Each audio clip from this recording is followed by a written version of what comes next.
Hello, my name's Carlie Willson for ThinkTech Hawaii. Today's topic is fusion power. This changes everything. Today's guest is Dr. Charles Helsley, President of Fusion Power Corporation, and we're going to be talking about fusion energy options in Hawaii's future.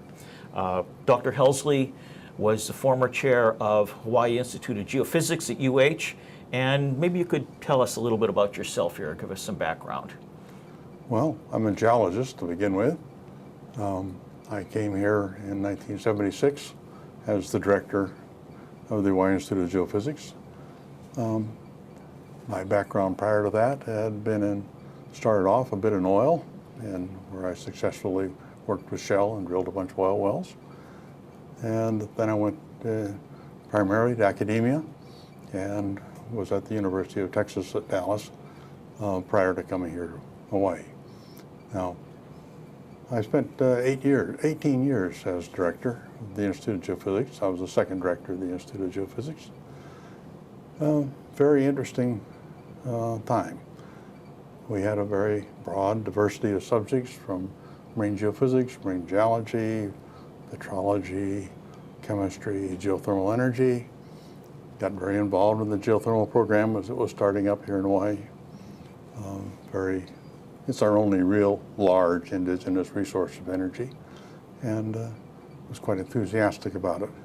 Unfortunately, the political climate wasn't quite right then, and we didn't succeed in getting the major development that we had hoped for.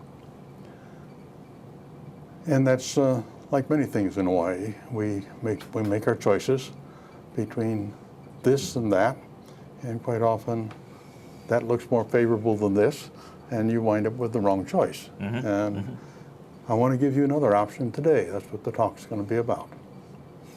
That sounds great. Fusion energy is a concept which sometimes just seems slightly beyond the reach of normal comprehension and imagination. As someone who's been an advocate of solar power here, I've watched for the last 30 years as we made plans and then didn't really quite implement them. And at one point I wrote the energy self-sufficiency study for Kauai County and then watched them backslide, and we had for the state a energy self-sufficiency target that is now well past and haven't come anywhere close to that. So this takes wrapping your mind around a little bit different way of thinking. Right. Maybe you can tell us a little bit about what the existing problem is. What are we solving right now? Let me back up a little bit from that. I have a favorite T-shirt. It says, "A day without sunshine is a day without fusion." Now, that should tell you the answer. Fusion is our primary source of energy for the Earth. It comes from the sun. The Earth has stored that energy over the billions of years, and we mine that energy, and we've mined over half of it in less than 100 years as oil. That's half of 4 billion years of storage. Clearly that can't go on very long, or we'll run out. And so many of us feel that we have to find a more reliable and long-term future.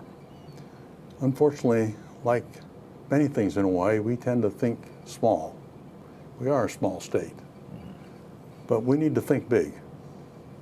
The answer quite often lies in big, and I'll talk to you about that today.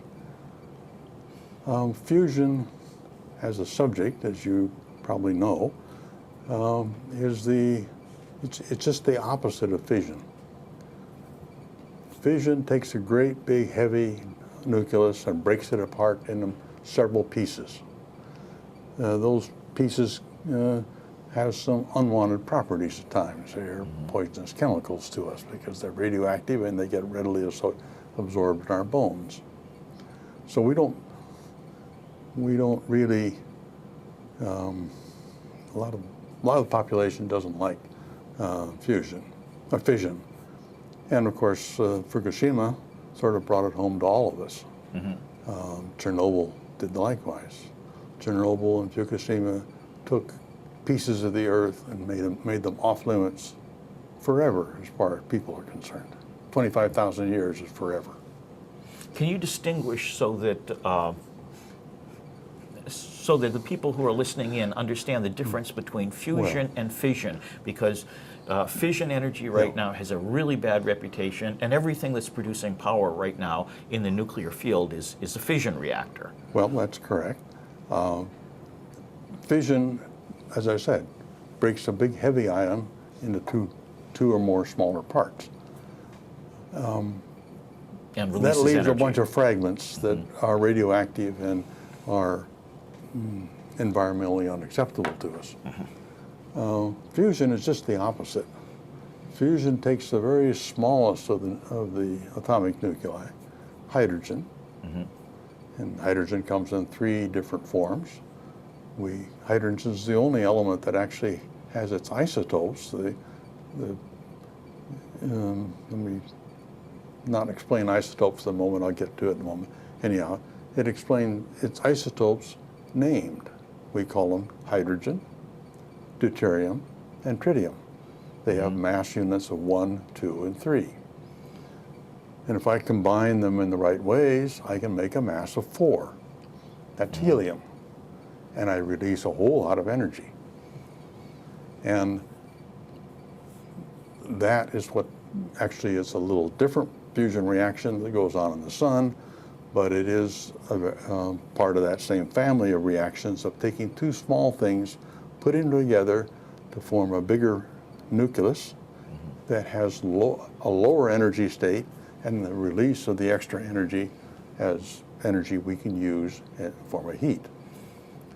Now, so the combination is releasing the energy, and that's what we're looking for, is the energy release. You're fusing two small particles together to make a bigger particle, and that particle releases heat.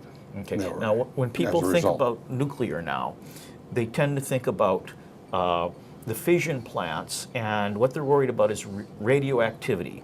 Well, fusion, with the exception of proton-boron fusion, does have a bit of radioactivity associated with it because it kicks off a neutron in the process. And neutrons, when they interact with things, do a little bit of nuclear damage, and the result is you get short-lived radioactive products. So one of the goals in fusion is to get this combination of 2 small atoms to come together, and second, to control that neutron. And so you actually start with the second one. You figure out how to control the neutron to take its energy out, and that means it doesn't do damaging things and leave you a lot of radioactivity. And we've gone to a lot of trouble to try to figure out how to control that neutron. That's a very important aspect of fusion energy. Now, the public is generally aware of several means of getting fusion. They're not aware of the one that I'm going to talk about.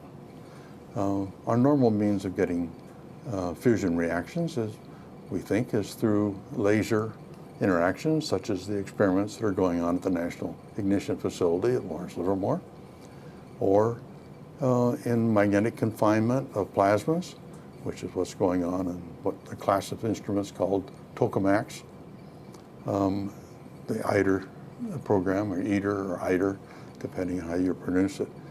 Those of us in the scientific world refer to it as ITER because it eats everything. It eats all your budget. So, anyhow. So if any of these test plants now produced a usable amount of power? Science proved that it was feasible in 1952 and thought that they could harness it in a decade's time. So unfortunately, we promised the public fusion power a long time ago and never delivered on the promise. And why didn't we deliver? Well, very interesting.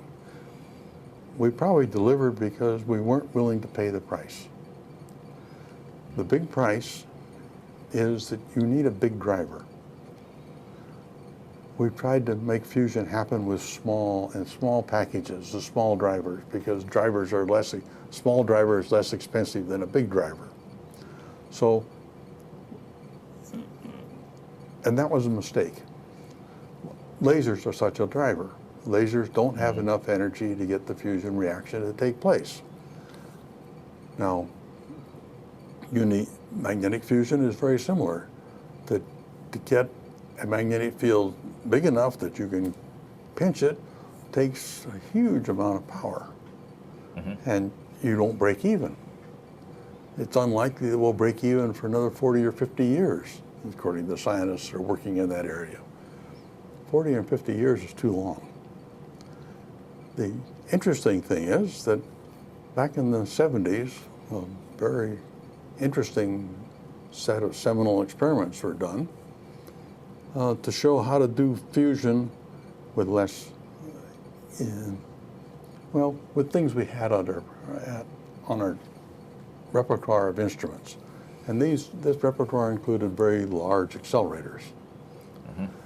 So if you use an accelerator to drive fusion, you have particles that have mass, and by a particle having mass impacting a target, it deposits a huge amount of energy, particularly if it's going very fast. So we're picking up on that work that was done back in the 70s and early 80s. In fact, one of the principals of the company was instrumental in many of those research programs. And we have dusted off all this old paper and concepts and formulas and put it all together, and we find that indeed, on paper, it'll work just fine. So if I understand correctly, what you're doing here is you're using a linear accelerator to generate the energies required to get your fusion reaction, which then gives you a massive energy release. We're using a linear accelerator in place of the laser, you see. It gives us that massive amount of energy that we need to compress and heat the fuel pellet. Now, what's the difference in the amount of energy available in terms of producing a productive amount to actually run things? Well, it takes, pretty close to a gigawatt for an instant to make the fusion reaction take place. But you get back 10 gigawatts, and since you do it many times a second, you actually get back very close to 90 gigawatts of usable energy for every 1 gigawatt of energy you put in. So you get about 90 times as much energy back or out as you put in. Not 90%, 90 times. Now that has the economics, if you think about it, of old oil. Yeah. Oil was dirt cheap when it was first found. This is and it's become quite expensive. Yes. And we need a dirt cheap source of energy. That's what our economy lives on. Our economy lives on energy. Nothing but energy. Everything you do to minimize your use of energy minimizes your economic return. So it's the wrong way to go.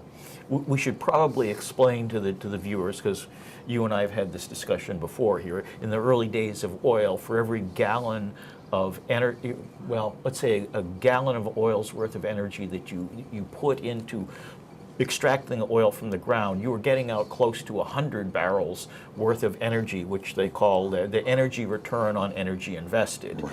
And the problem is, over time, this has gone down, so that now it gets lower and lower and lower. And we're looking at the days ahead where it will eventually cost us more than a barrel of oil's worth of energy to extract a barrel of oil, at which point we no longer have a net energy producing system. We still have oil in the ground, but it's no longer productive to get it out. So what's going to happen here?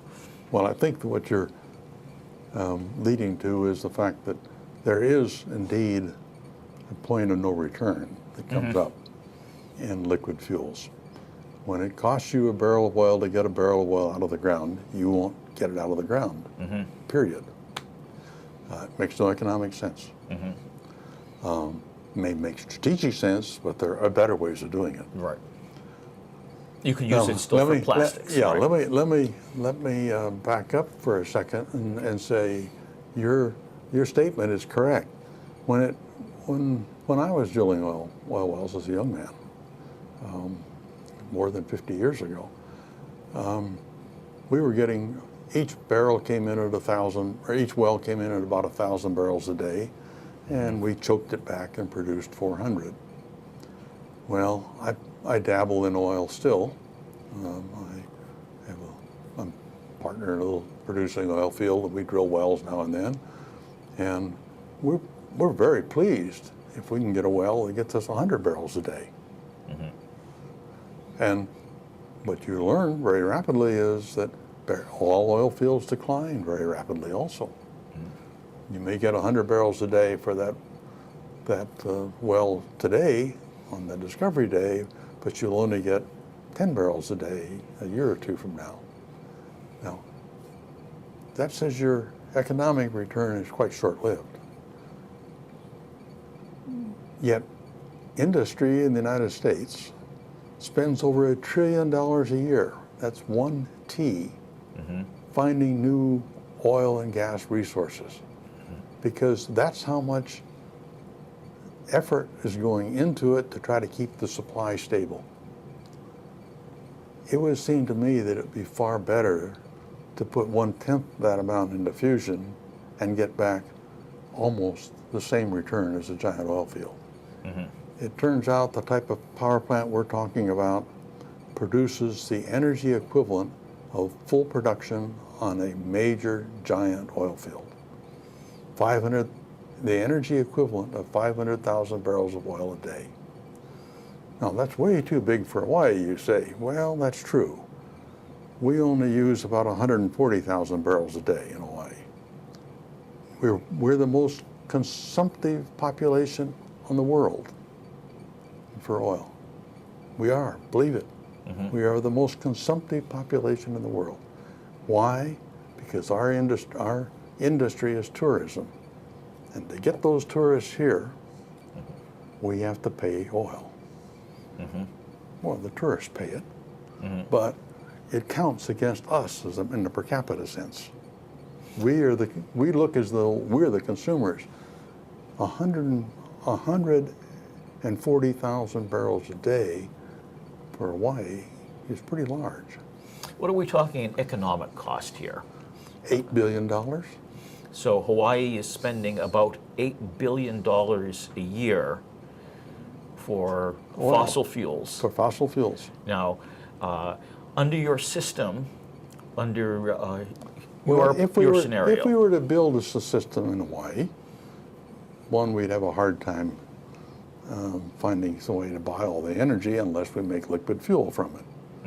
Well, it turns out the technology exists to make a liquid fuel given electrical energy. It's known as the reverse gas reaction and the Fischer-Tropsch reactions. It's well known since the 1930s. It's the way Hitler made all of his oil to keep his war machine running. Now, if you were to do that in Hawaii, you could turn that $8 billion loss into probably a $16 billion gain, because you'd wind up being a finished product exporting state.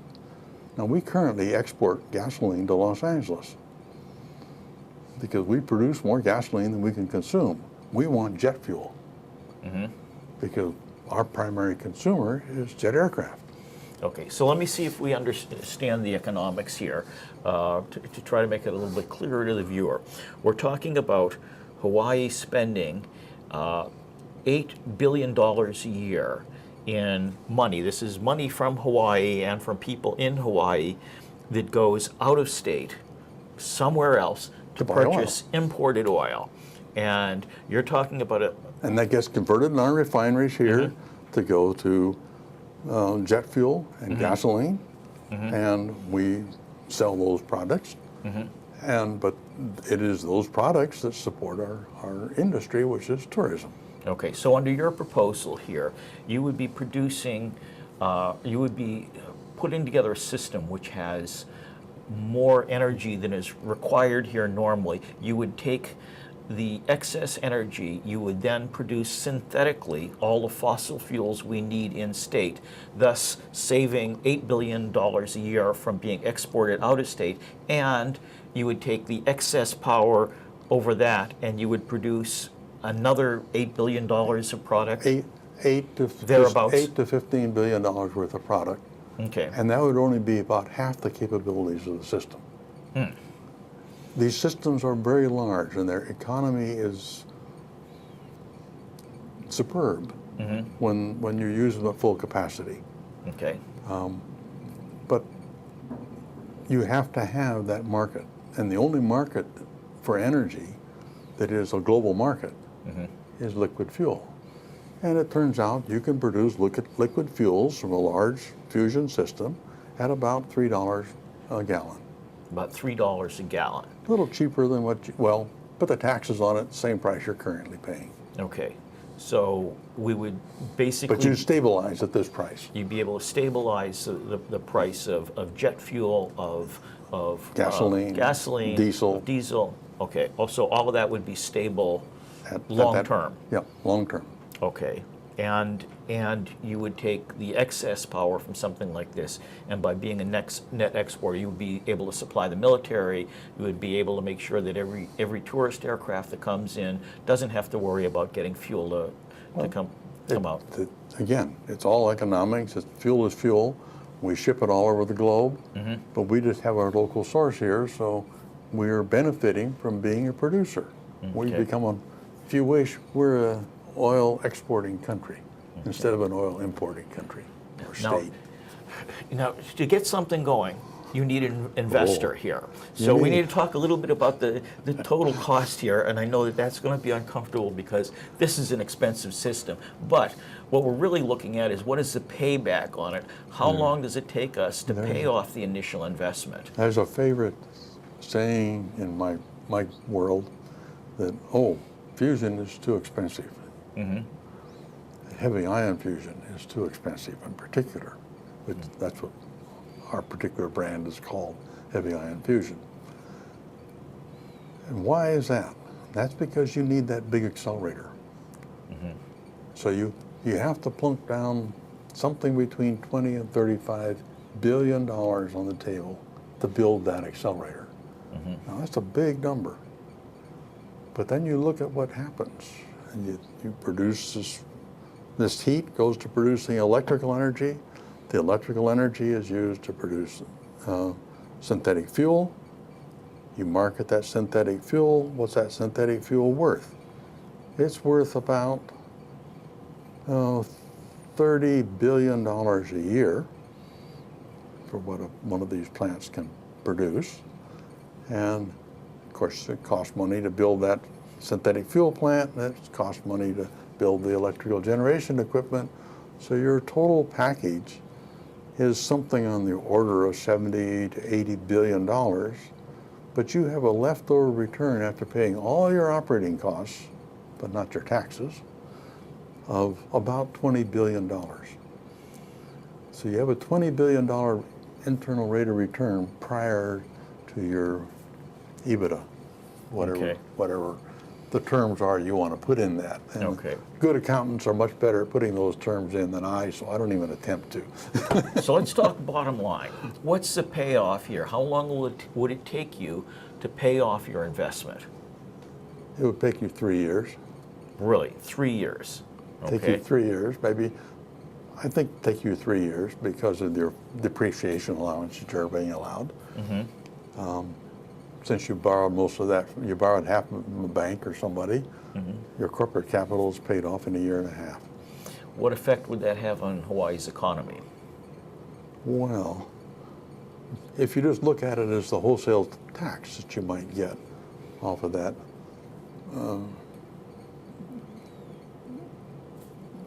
let's say $15 billion. In new tax returns? In new tax returns. Tax receipts, I should say. Yeah, you've got hundreds of millions of dollars in new tax receipts every year. Just on the first cycle, no multipliers.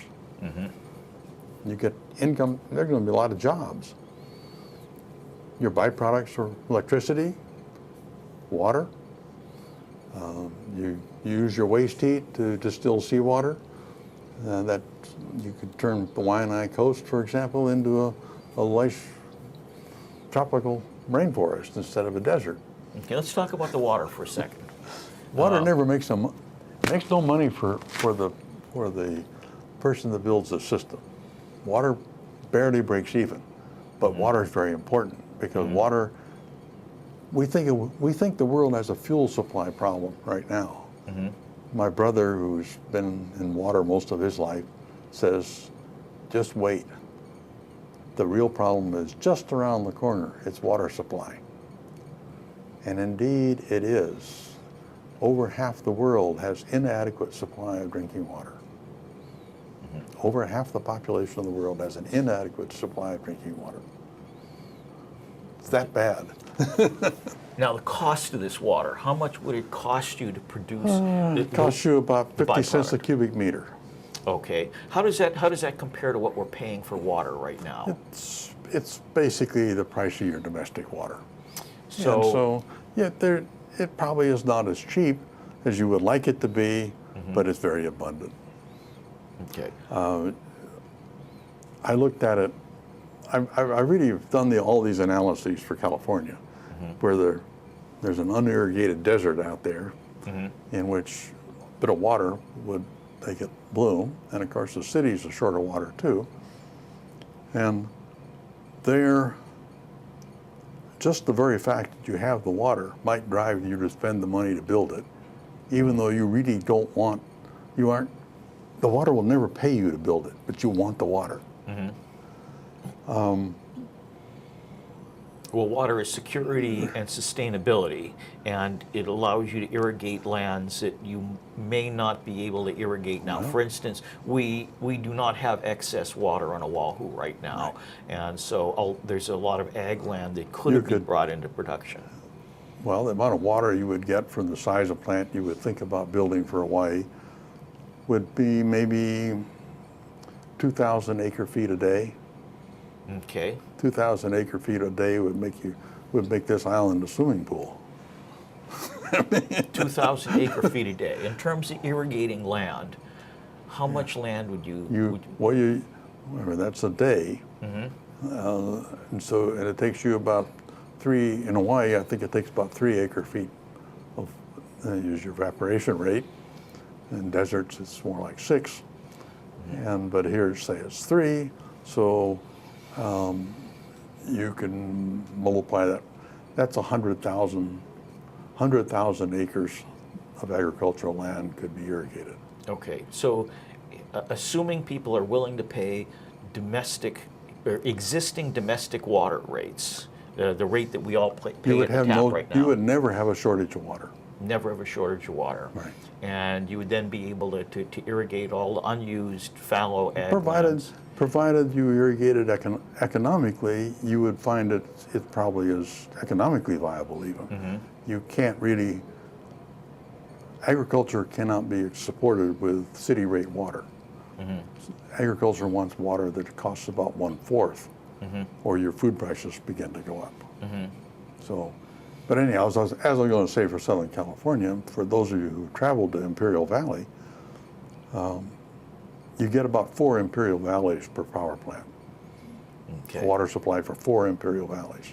Have you thought about the trade-off between paying a higher rate for water, bringing more ag lands into productive use against, say, the transportation cost of food from the mainland? Because there's a security issue here as well as the cost issue. So if we trade off the higher cost of this water versus not having to ship in our food from California or all over the country. It's a very big balance, big equation that is not possible to solve in isolation. Okay. The reason is we use energy to grow our food. Huge amount of energy.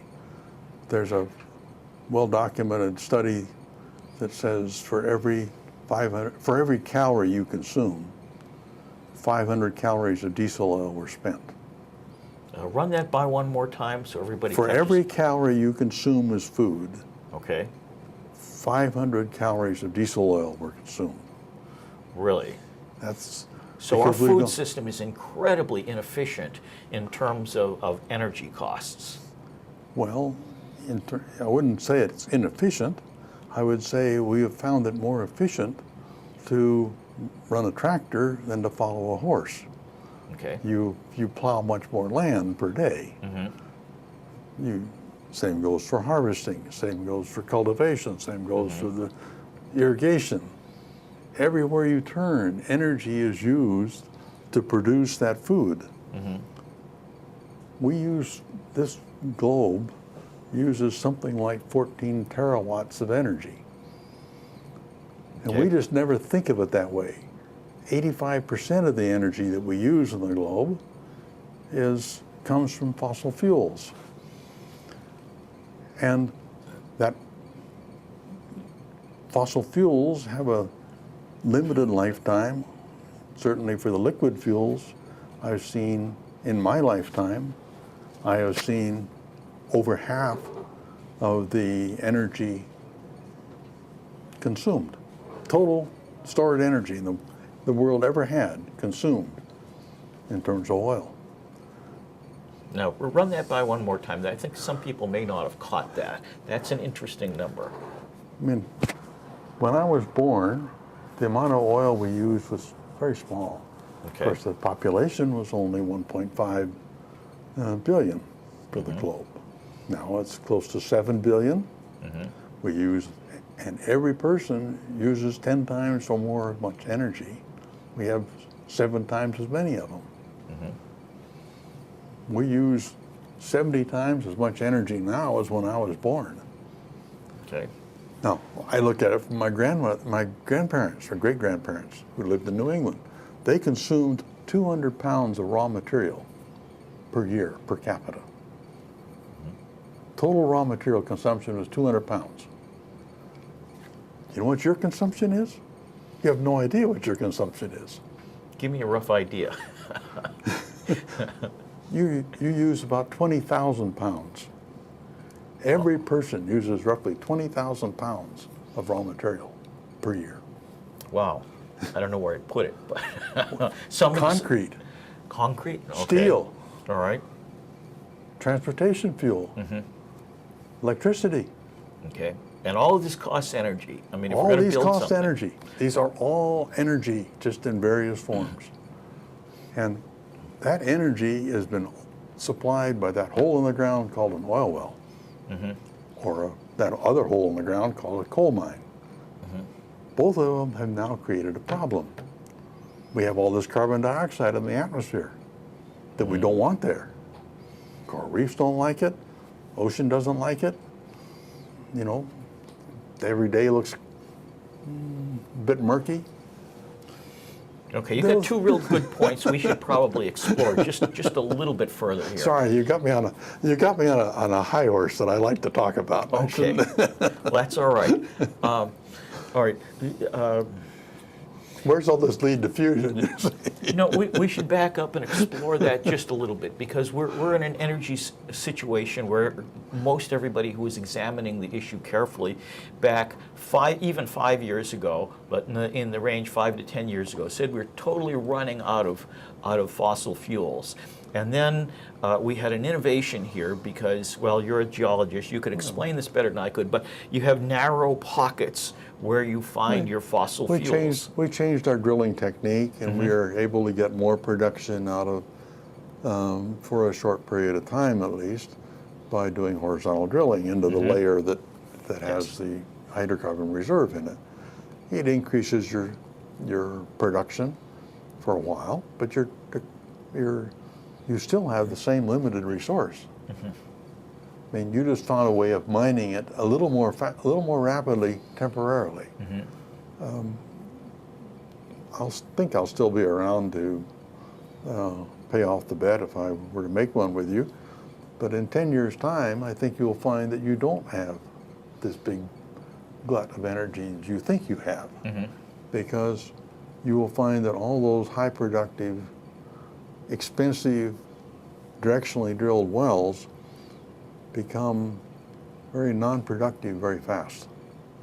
And you're running to keep up, drilling another well, every well you get, you have to drill another one at half again the interval until suddenly, oops, I can't produce this anymore. Just to keep your production up, because they decline very rapidly. Would it be accurate then to say that as we drill more and more oil, we're depleting this, I guess for want of a better term, we can call it ancient sunshine that's been collected in the plant matter from millions of years ago, and so we have an energy resource which is depleting. We're depleting a reserve that took at least 500 million years. Some people think it took 2 billion years to accumulate that reserve. That's how long plant life's been around, you see. And that reserve of carbon became oil. It was been accumulated over that 2 billion years, and we've extracted half of it in a century. So don't you think we're over-exploiting it? So 500 million to 1 billion years worth of stored energy, and in 100 years we consumed half. We consumed half. Okay. So now, bottom line. Everybody will say, no, you forgot the coal. Well, yes. Coal is said to have a 300-year supply. That's still finite. I say, look again, folks. We are currently mining the thickest, richest coal seams in the world. And when they run out, which they do have finite lives also, all resources run out, then you have to go to thinner seams. Because we chose to take the thickest ones first. Okay. Because that was most economic. Now, in a copper mining industry, these big open pit mines, they mine a very different philosophy. They mine for constant dollar return, constant return on investment, rather than greatest amount of return right now. They mine that big open pit, high grade over there, low grade over here.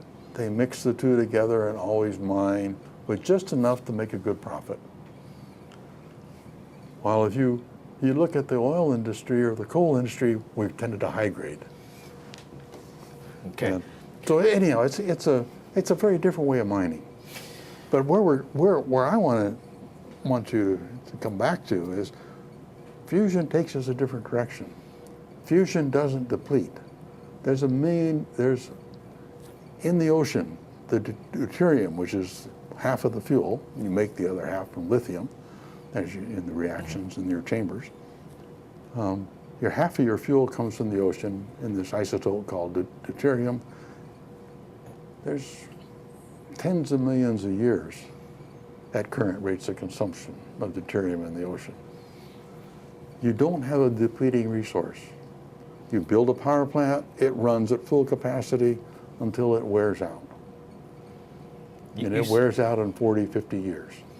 You said something else that I think that we should explore a little further, and that was, let's talk about the carbon for a second, because you're talking about depleting the amount of fossil fuels that we have, our collected energy store of humanity, of the globe, over 1 billion years, we've depleted half of it in 100 years. And where's it gone? Yeah, there's carbon released with there, and with coal, it's a very dirty fuel. It releases a lot of carbon. Well, all that carbon becomes carbon dioxide, goes into the atmosphere. Ocean scrubs it out of the atmosphere. It sticks around in the surface ocean and makes the surface ocean acid. So we get acidification of the ocean. Now, given a few thousand years, it circulates into the deep ocean, which maybe takes it out of, and then you get too much carbon in the ocean, you get anoxic events that basically precipitate carbon on the seafloor as dead organic matter, and that starts the cycle over again. Well, where we come from as Fusion Power Corporation is that, all right, we don't like the CO2 in the air, it's doing bad things, but we like the liquid fuels. So why don't we take the CO2 out of the air and combine it with hydrogen out of the water and make a fuel out of it? That's all possible. That's what the Germans did in World War II. They got their carbon source from coal, but made liquid fuels out of it.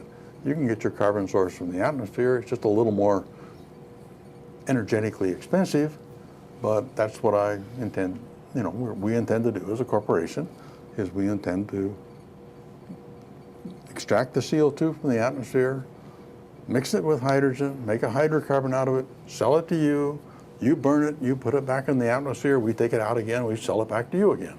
Okay, so let's talk about the carbon impact of your system, both the carbon impact. It's carbon neutral. Okay. It's carbon neutral because I took the carbon out of the atmosphere, my customer put it back in the atmosphere, and it's neutral. I didn't add any carbon to the system. Now, that's different than sequestration. You could take it out of the atmosphere and sequester it, and that's just a dead loss of energy. You're far better off to at least try to stabilize things without putting any more carbon in the atmosphere by going to a carbon neutral fuel rather than staying with these carbon based fuels that give us more and more and more CO2. I don't look at the global warming scenarios as being as devastating as many people do, because I don't think you can ever mine carbon at the rate that is required by the scenario. But let us say that we could. I don't want to see sea level rise, even a few feet, let alone 100 feet. And of course, if you're a geologist like I am, you say, wait a minute. Sea level's only been at this level for the last 6,000 years. 15,000 years ago, it was way down there. And at other periods? It was never much higher than this. It's only been a little bit higher than this. But it has been high enough to cause a lot of problems here. Well, especially for on this island, see, the problem is islands go up and down. On this island, the highest evidence of sea level is at about 30 meters, 100 feet. That occurred 300,000 years ago during another glacial high stand. But even a couple of feet makes a really big difference. A couple of feet makes a big difference. I mean, if you're talking, because we built right on the shoreline. If you're talking about Florida, a couple of feet can just about put the whole state underwater, and there's many island nations throughout the South Pacific that will be underwater. No question. Now we can debate about nuances here, but the scary part is that we really don't know what's happening with the carbon cycle. And as you get global warming, and if you look at the historical temperatures, the temperatures are up. Now, I'm not going to say we caused it. It could be a natural cycle, but at a certain point, you get temperatures up a little bit, you release methane hydrates and captured in the peat bogs in Siberia. So we don't know what's going to happen. We don't. It's very difficult. The models are very complex. The interesting one is that there's a driving force that's been present in the geologic record for the last 600,000, maybe several million years, very recognizable, called the Milankovitch cycles. And if you say, well, where should we be on the Milankovitch cycle right now? We should be colder than we now are. We should be on our way into an ice age. We are keeping ourselves warm currently. Now, whether this is good, bad, or indifferent, I'm not going to debate. But we have deviated. We've deviated from what the Milankovitch cycle says we should be doing, and we started when we cleared Europe. When civilization cleared Europe 2,000 years ago or more. Okay, let's bring it back to fission then. The bottom line, the takeaway for any of our listeners here is that if you're talking about fusion power can create the fossil fuel equivalents that are needed, synthetic fossil fuels, without any extraction from the ground. And it can do this, if I understand you correctly, in a totally carbon neutral way, such that you're extracting the carbon you need from the CO2 in the atmosphere, and then when you burn that fuel, it releases it again, and then so it's a continuous cycle. Right. Okay. You're in some ways correct. It perhaps a slight overstatement. We require 25 kilometers of tunnel, for example, to build one of our instruments. Very big. And we will line those tunnels with concrete. Concrete releases that CO2 into the atmosphere. But I calculated once that the total amount of CO2 we release is the energy released in about 2 weeks of our operation. That is, we save that much energy in 2 weeks' time. So it's minuscule over the life cycle of the plant. Yeah. But I want you to be up front. We will have a little carbon Right. increment right at the beginning. But once we're operating, we're carbon neutral. I'm looking at a comparison here between your system and burning fossil fuels, because right now Hawaii is the one spot in the United States that burns predominantly fossil fuels by about, I believe it's 80 to 85% of our energy, and this is releasing massive amounts of carbon. Also, the fuels for our cars and aircraft. If you want to look at the demographics of the world, we're a 1/6,000th microcosm of the whole world. We match, if you divide anything by whatever it is you're looking at for the world, divided by 6,000, that's Hawaii. And yes, we are a little more carbon releasing than most. Partly that's because of our tourists coming here, but we don't use any heat, and therefore the heating carbon has to be put into it. The carbon footprint of heating your house on the mainland has to be put into this equation. So we sort of balance out. But yes, indeed, the proper solution for Hawaii and everywhere is to go to a system that produces enough energy so that you can stop this burning of fossil fuels. Now, I'm not trying to put the oil companies out of business. They're my partners. They're going to make all that liquid fuel. All I'm going to do is supply the heat that allows them to make it. I don't want to have anything to do with the oil. That's an oil company's business.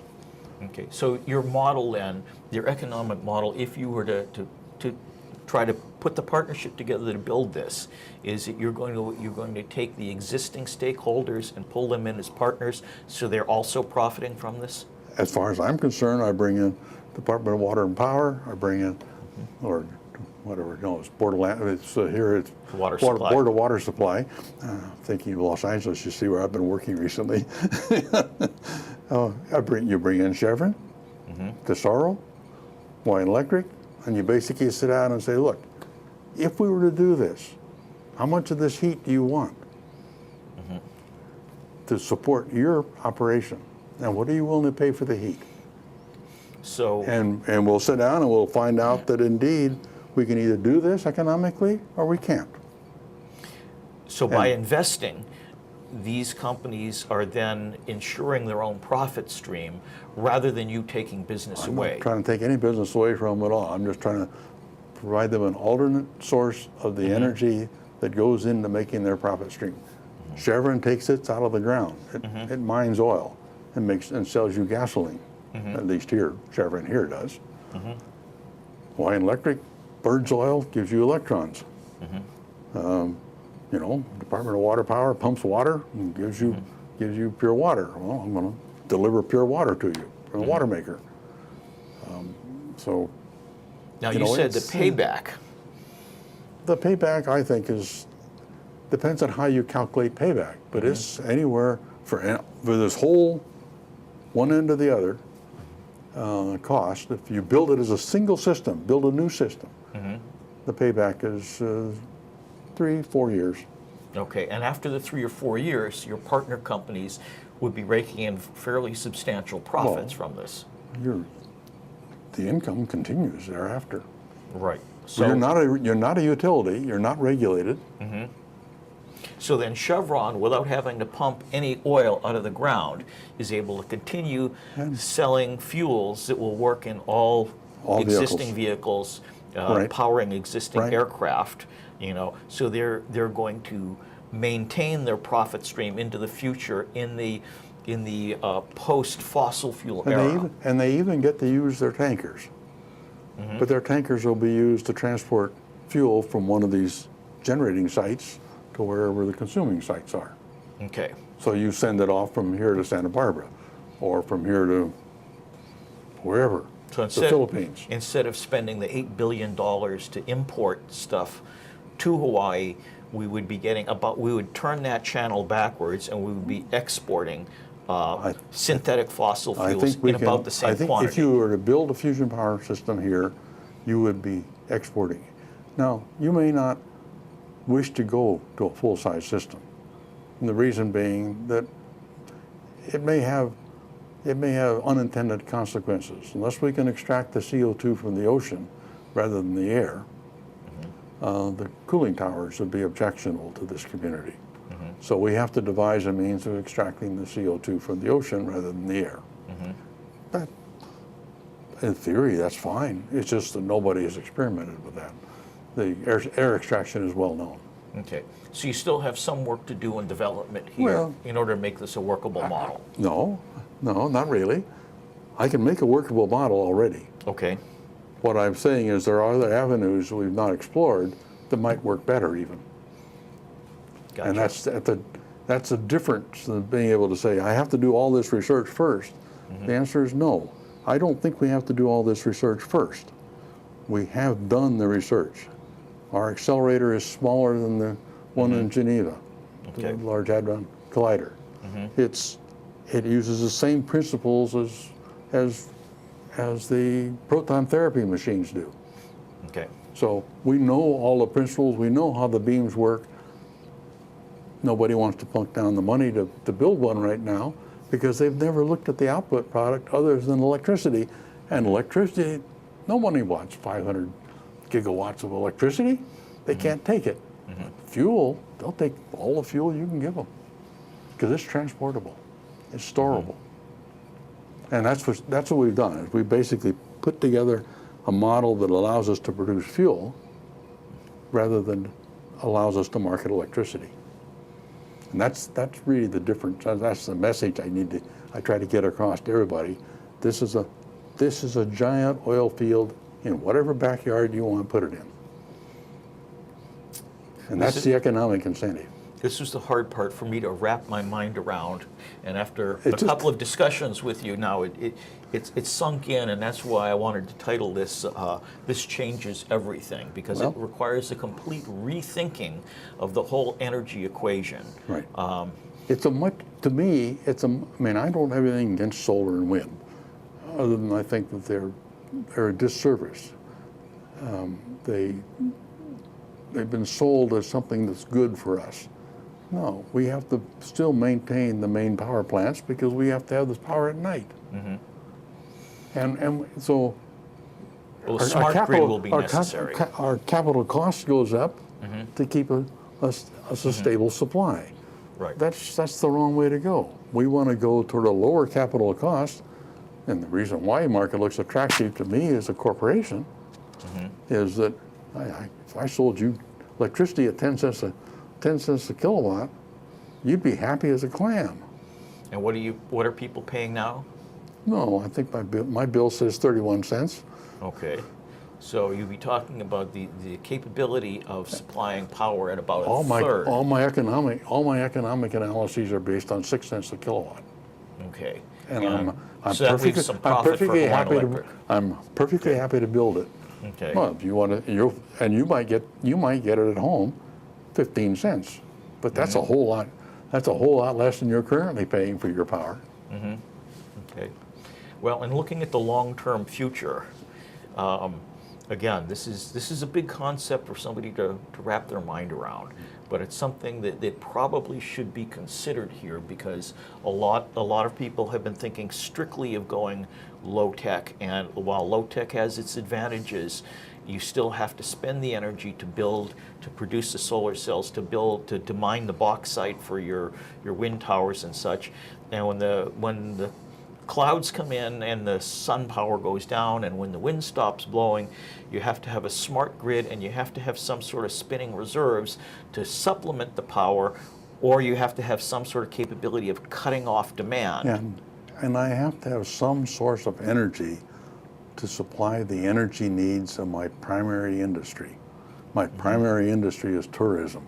And I have to, if you want to look at this economy from a perspective of what's really good for the Hawaiian economy, you have to say, I have to keep tourism alive, and that takes a large amount of energy. Energy doesn't get invented for free. You steal it from somebody else, or you create it yourself. One of the two. And so this is one way we can sustain we in the have fought future. wars. In fact, I make a little comment to people that say, I ask them, what was the Civil War all about?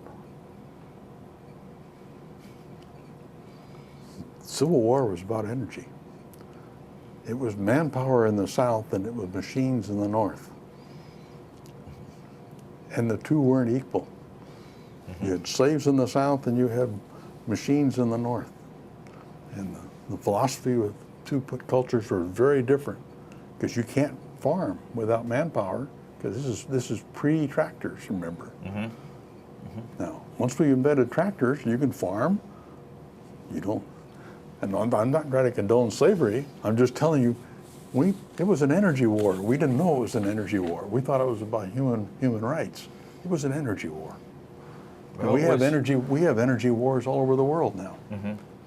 And I think the next round is going to be water wars, as well as continuing energy wars, unless you go this route of finding your own energy source. Now, the reason I'm so excited is this could have been done 20 years ago.